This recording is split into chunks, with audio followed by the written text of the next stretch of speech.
is Stephanie Buono here with the AERA Motivation SIG Grad Student Committee and another Motivation Monday interview.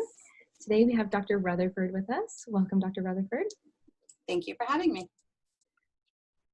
So Dr. Rutherford is an assistant professor at the University of Delaware. She received her PhD in Learning, Cognition, and Development from the University of California, Irvine, and her research interests are in learning and motivation in digital environments.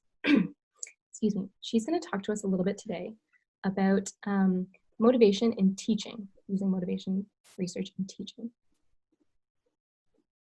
Great. So we can just start with the first question. How does your research in the field of motivation influence the way you teach in the classroom? Okay. Well, I mean, always thinking about student motivation, obviously, as I'm sure everyone watching this is as well. But I wanted to highlight three things that I kind of focus on. And the first is that I try to make class activities meaningful to students. So this might be a little bit easier to do in doc classes because I can help the students apply what we learn in class directly to their own research.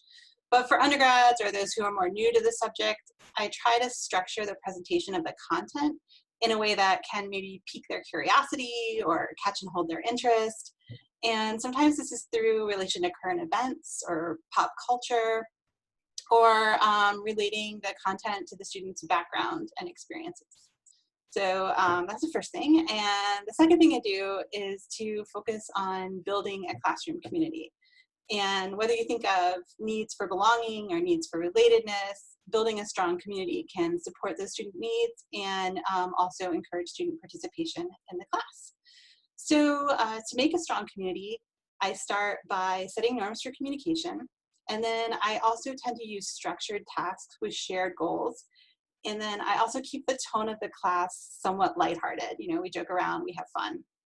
And with doctoral classes in particular, I like to think of us as co-learners, and I share that with the students, that I'm a co-learner with them, and try to break down like the hierarchical structures of the class.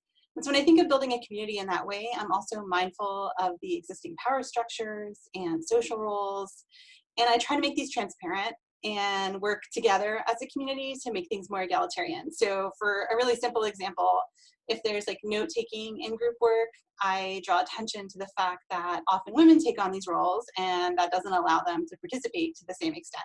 So then we develop structures together, just simple like rotating note-taking to combat this. And then like the last thing I wanted to talk about is kind of motivation adjacent, I think is self-regulated learning and scaffolding student self-regulated learning. And I do teach a lot of online courses, and this can be especially important in online courses because the lack of the traditional class structure makes students feel like they're solely responsible for the work, and that can get overwhelming. So then I build in tools to help students track their time and their workflow, and then also to communicate with me in like a faster back and forth way that might feel less intimidating than doing it in a formal email. That is so helpful. There's a lot of good information there, especially around setting standards for communication. And I love the co-learning piece as well. That seems like it would be very salient, especially in graduate education. Yeah, and self-regulated learning strategies. I think often when we're engaging in education and learning with adults, we assume they know these things. When the structure of a classroom is absent, it probably becomes even more important. Yes, and then it just feels like, you know, the work that you're doing in class, they sometimes don't feel that it's actually work because they're in class, they're participating. So when you take those hours and you move them onto their own plate, they're like, oh my gosh, I'm spending so much time on this course. So just going to help them see how that time breaks down and how they can make it more efficient. So it seems to help. Yeah, that's really helpful. That's really helpful. Okay, our second question is, what types of activities have you used in the classroom to teach motivation topics? Great. So we do lots of activities. You want to like wake up your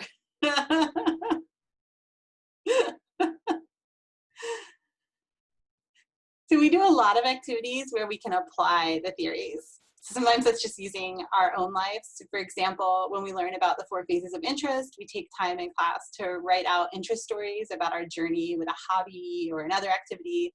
So I used to be a professional photographer, so I do mine on photography and start with like how that developed. And we share these stories and we discuss where we think the phases begin and end in each other's stories. And then one activity I like to continue to do throughout the semester is we'll each write short events on a strip of paper, like you got to be on a test or you fell off your bike, and put varying levels of detail in those. And we put them in a cup, and then we take turns going around and drawing an event and describing how the constructs we've discussed up until then come into play in determining what the subject does next.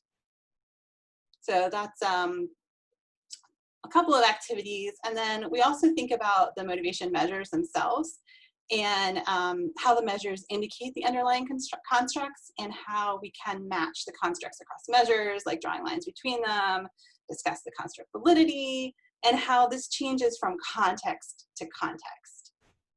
And then, you know, there are so many motivation theories, so we do lots and lots of mapping. And every time we add a new theory, we like redo our map, pull it up, draw models of how the new theory might relate to theories we've already covered, and kind of just build out our motivation universe. I love it. That sounds like you're creating normalcy among the chaos. Yeah, exactly. Yeah, that's wonderful.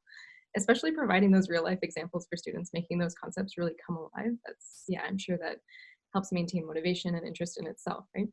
Yeah. Yeah, wonderful. Okay, so our last question is, what are some of the common challenges we may face when we teach motivation courses? And as a follow-up, what are some resources or tools that you have found can help with overcoming these challenges? So thinking about this, they're kind of like the challenges teaching generally, the challenges teaching like education and motivation, and then like specific motivation teaching things. So first, like some of the challenges that come into any classroom, like starting from pre-K all the way up to grad school, the students come to us obviously with different backgrounds and also different goals for the course.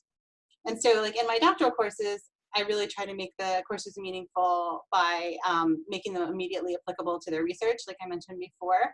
But then sometimes in the same class, I'll have students who are enrolled in master's programs or more practitioner-oriented doctorates. And then I have to pivot and make sure the assignments are meaningful to them too.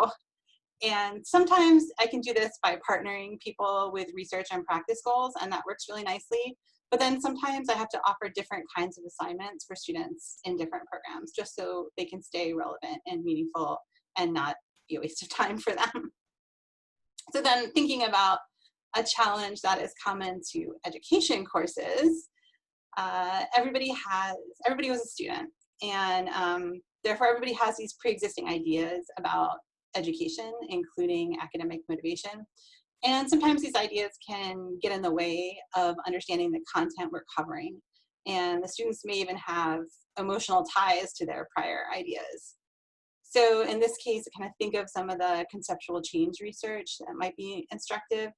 And so to help students learn the material, I just present lots of research-based examples so that they can find the motivation theories plausible and useful. And we spend time elaborating on the ideas and connecting them to each other and to students' lives. And then we also like take time to reflect on those prior ideas that they had and how they might not be as useful now in the scenarios we discuss, and whether the new theories that we're talking about, the new theories to them that they're learning, support or refute their current ideas. And then finally, just thinking about motivation. I love motivation research, as I'm sure you do. It's kind of my bread and butter. So this means that sometimes I have a hard time remembering what it was like to learn all this stuff for the first time. And so I constantly have to take a step back and question my own assumptions about the students, about the material, the activities, to make sure I'm presenting it at the right level and in the right way for them. Yeah, that's really helpful. I can completely see that challenge of not knowing where to start and putting yourself in that frame of mind. And yeah, I also love your idea of talking about motivation topics within a conceptual change framework, so that you're discussing these topics with students as if, you know, here's why it might seem counterintuitive to you, and let's examine that, you know, to create that deeper learning. That's, yeah, that's very insightful. I like it. And there's a lot of great research coming out from SIG members about conceptual change. I'm not an expert in that area at all, but my colleagues have great ideas and I've been drawing on those. Yeah, wonderful. So at this point, we can kind of open the discussion up to see if there's anything else we want to talk about now that we've gone through our more structured questions. Is there anything else you can think of that you might think would be helpful for our SIG members or grad student members to know? So one of the things that when I was teaching a motivation course last year, and through the Motivation SIG and other area events, I have met a ton of great colleagues at different universities. So we formed a group together and had an email chain and a Google folder where we shared our syllabi, and we talked about activities, and we would put, pictures or documents, shared materials. And that was really helpful. Just thinking about our own community of practice as motivation researchers and instructors, there's that resource out there for us. Yeah, that's a great tip. That's a great tip. Creating a community of practice outside of our own institutions as more as motivation researchers. Yeah, wonderful idea. Thank you for that. All right, wonderful. Well, thank you so much again for joining us today. It was great talking with you, and I'm sure our grad student members will really appreciate hearing your insights on this stuff. Well, thanks for the interview. Yeah, no problem.